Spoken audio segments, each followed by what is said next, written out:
خب سلام. این قسمت دوم ویدیو که حالا اومدیم با هم دیگه آموزش ابزارا رو این دفعه بدیم.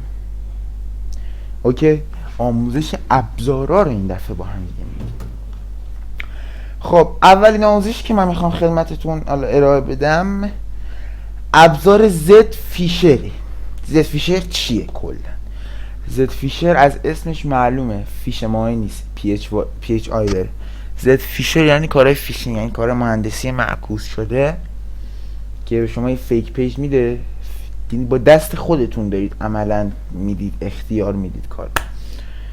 حالا من به شما میگم که حالا چیه. یه دونه فیک پیج بهتون میده و میگه که آقا جون این فیک پیج تو ساخته شد، اینو برو به هر اون کسی که حالا تارگتت هدفت بده، اون اطلاعات مانند یوزر و پسورد میذاره و لایف تا تایید و بزنه تو این لیست واسهتون یوزر و پسورد میاد. و حالا من بهتون میگم که چه سایت های خطرناکه و نرید این کارو کنید. زد فیشر کار فیشینگ و مهندسی معکوس شده است، فقط کار همینو داره زد فیشر که حالا ما میریم با هم دیگه آموزش رو ببینیم.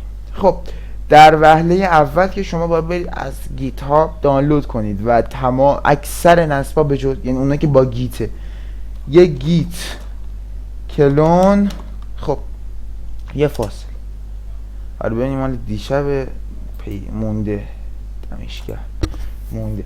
شما در این مرحله باید برید تو مرورگر لینوکس، اینجا کم صبر کنید چون فایرفاکس هم هست مرورگره، اینجا میاد بالا، اینجا سرچ کنید اون ابزار و فاصله گیت هاب.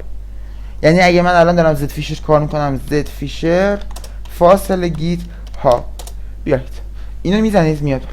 وبسایت اول مال خود github.com، اشتباه نزنید. اینجا که اومدید github.com htr-tech، حالا اصلش htr هم تک هم هست. این که بزنید کد بهتون میده. بفهم کد https از بعدش داره. اوکی، اینو بزنید کپی میشه، فایل کپی شد. یکم پایین‌تر که بیاد اینستالیشنش هست، میبینید چه جوریه داستان. خب حالا ما اینو زدیم، بفرما یه پیس کلیپ بود، بفرما zfisher.git اینتر. خب حالا چون من اینو قبلا نصب کردم آلردی شده، آلردی اکسیست شده، این کار دیگه این واسه من نمیکنه. اوکی الس نمیخواد. cd با همین دستوری که گفتم اگر بعدش یه دایرکتوری بیاری وارد میشی، خارج نمیشی یا، ولی اگر از cd خواهیدن به خارج شدم. اوکی اگر با دایرکتوری بهش بدی که خارج نمیکنه واردت میکنه، ولی اگه خالی بزنی خارج میشی از اینجا. خب ls اینجا 4 تا فایل هست که ما این داکر اصلا کاری نداریم، ما کالی لینوکسی، ما کاری نداریم به این فایل ها. لایسنس مجوز مال خود برنامه نویسی، کد ریدمی مهم نیست و در از زد فیشر مهمه. زد فیشر ببخشید این .sh آخرش معمولا با بش شروع میشه، یعنی شما اگر دیدید عکس یا با اینه، حالا فکر نکنم با این اجرا شه، نمیدونم که بله اجرا شد یا با یعنی یا که نه، یعنی شما میتونید یا با این دستور این که این مساویه با بش. ببینید بش یعنی تو چه اینو بزنی چه اینو بزنی و پشتش ابزار هیچ فرقی به حالت نمیکنه. ما با اون رفتیم با بش هم میریم. زد فیشر دات sh اشتباه زدم، بش زد فیشر دات بفرمایید اومد بالا. خب این محیط ابزار زد فیشره که اگر از htr-tech همون کاری که گفتم دانلود کرده باشی و اینجور داستانا. این ابزار خیلی خطرناک میتونه باشه. واسه چی؟ واسه اینکه فیک پیجایی که مثل پیپال، حساب بین المللی، مثل حالا همین مثل پیپال، مثل فیسبوک، مثل اوریجین که روش گیف نصب میشه، مثل به اصطلاح نتفلیکس، مثل استیم، مخصوصا استیم، مثل تیک تاک، حالا تیک تاک نه، مثل پلیستیشن و حالا هزار تا اکانت اینجا دیگه داره. خب چرا میتونه خطرناک بشه؟ این قابلیت داره که فیک پیج تمام این اکانت ها رو بسازه. خب که تمامشو یه چیزی مثل حالا یکی با اکانت پلیستیشن یا مایکروسافت یا ایکس باکس داره کار میکنه، یعنی نون در اومدش داخل اونه. خب اینجا میگه که عزیزم کدومو میخواید من واسه تو بسازم و حالا بدم بیرون که فیک پیجو بدم. ما به فرض میگیم که اینستاگرام 02 عدد بغلش ببینید 02. حالا شما هر چی خواستید. خب داره میگه چی؟ 4 گزینه بهمون داره میده.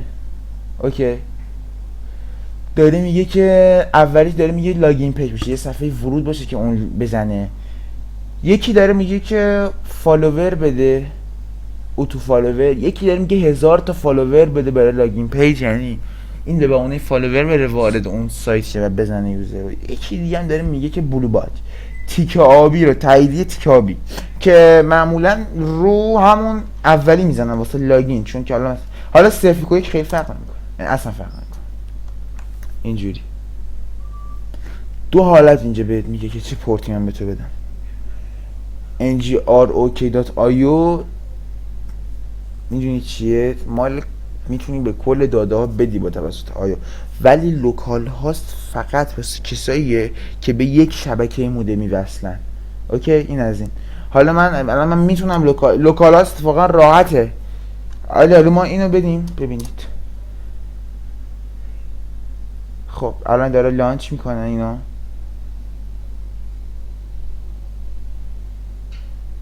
بفرمایید URL رو داد. اوکی، URL رو بهمون داد. دو تا URL میده. URL اولی معمولا درسته. ببینید الان اگه من اینو برم این آیو رو کپی سلکشن فایرفاکس اینو چیز کنم و جاش پیست کنم، ببینید چه اتفاق میافته. ngrok.io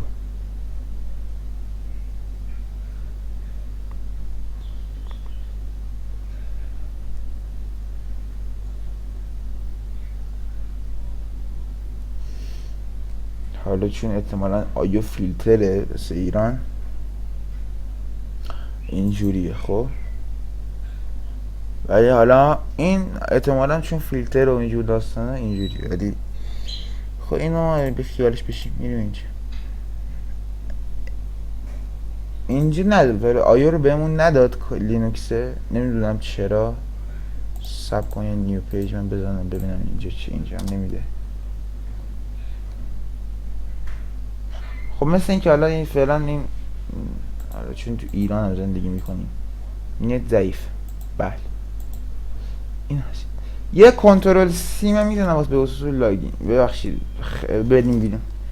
ولی حالا ما با لوکال هاست تست میکنیم، ولی اون میگیره ها. ببینید اون قطعا میگیره، ولی حالا ما با لوکال هاست سری میریم جلو که به اصطلاح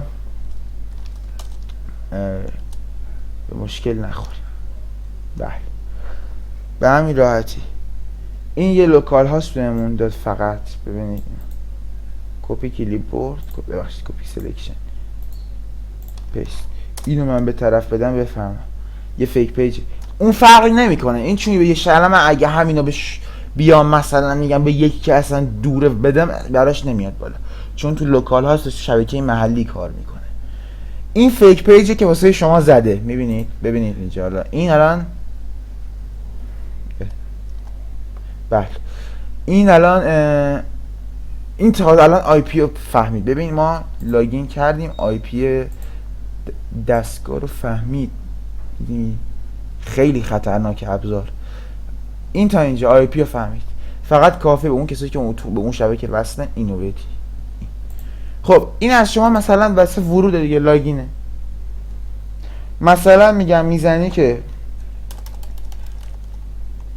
مثلا محمد دات kjkj پسوردم من میزنم 1 2 3 4 5 6 7 8 9 اینو زدم لاگین.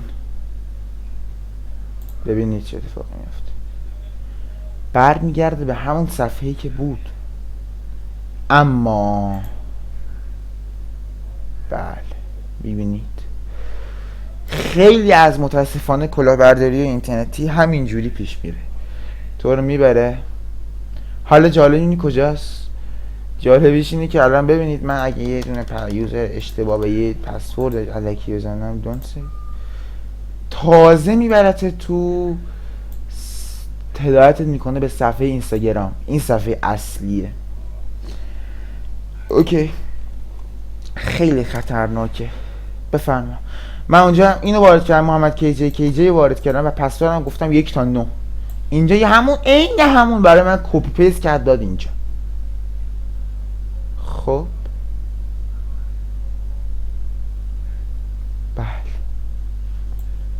حالا دیگه اینجوریه دیگه. خیلی از هک ها و کارهایی که میکنن بر همین حسبه. حالا یه چند تا نکته که حالا قراره یاد بگیریم با هم بریم و این کارا رو نکنیم. بهتون بگم تو به یه شبکه وصلی در هیچ صورتی نیا اینو وارد کن، آی پی مستقیم وارد نکن با پورت، مگر اینکه بدونی چیه واقعا. اوکی اگر اینکه بدونی چیه و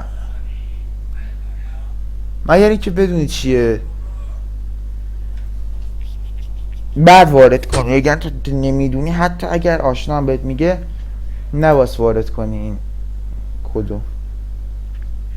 و همین راحتی کپی پیست شد.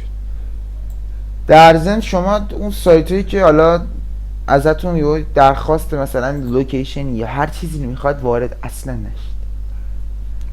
این بود کل کار ما. کنترل سی. این اطلاعاتی بود که بهمون داد. بله بفرمایید.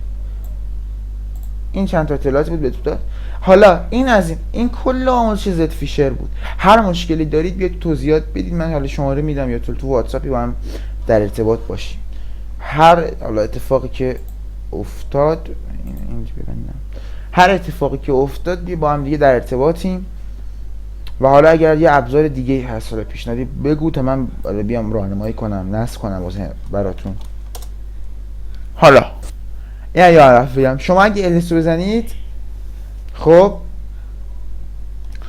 اینجا یه فولدر ایجاد شده به نام یوزرنیم دت. حالا این اینجا کاربردی نداره خیلی. حالا صبر کن من cd exit، این خیلی کاری نداره، ولی شما اگه بیاید اینجا توی همون یوزر زد فیشر یا یوزرنیم دات دارید میزنید،